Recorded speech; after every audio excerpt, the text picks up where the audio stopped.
Бүгінгі бабалар өнері арнайы жобасында сонау ата-бабамыздан қалған Қазақстанның ежелгі қаласы ретінде танылатын Сығанақ қалашығы жайлы тарихи дерекке тоқталмақпын. Ұлы Жібек жолы бойындағы саудасы мен қолөнер кәсібі дамыған атақты қалалардың бірі Сығанақ қалашығы. Қазақ халқының тарихында Сығанақ қалашығы ерекше орын алады.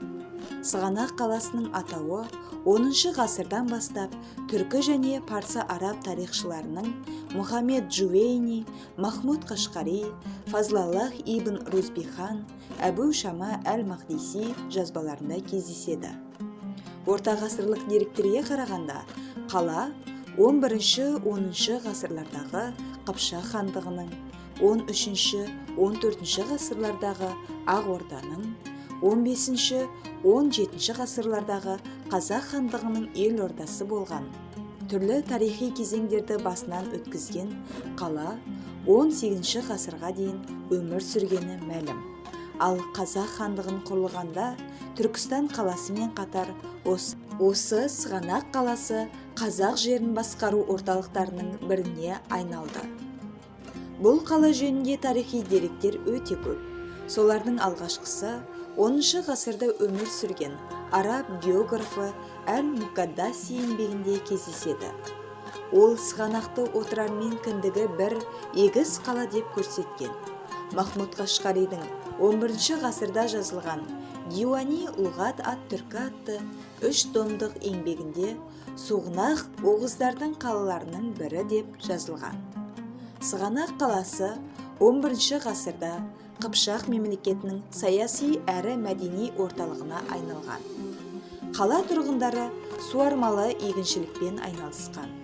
Сығанақ халқына ауыз су жер асты құбырлары арқылы Сырдария өзенінен келіп тұрған. Шаһар халқы 12 ғасырдан бастап ислам дінін қабылдаған кезеңде араб жазушылары өз еңбектерінде Сығанақ қаласының тұрғындары қыпшақтар мен қаңлылар және оларды бір-бірінен ажыратып болмайтындығын жазды. Сығанақтың Қыпшақ даласының айлағы деп аталуы әйгілі Ұлы Жібек жолы бойындағы қаланың шаруашылығы мен әлеуметтік экономикалық әулеті жоғары деңгейде дамығандығын аңғартады.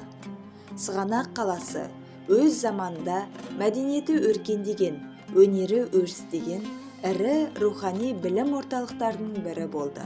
Сығанақ базарында Қытай мен Шығыс Түркістаннан, Европа мен Кіші Азиядан ірі сауда керуендері жүріп отырады.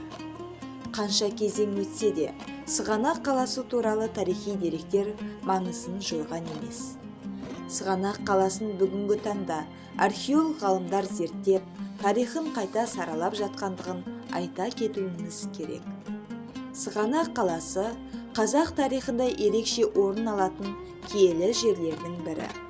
Қазақ халқының ұлт болып сақталуында қанша қала жойылып, қанша қалалар гүлденді. Сондықтан да бұл қаланы қазақ халқы әрдайым жадынан шығарған емес.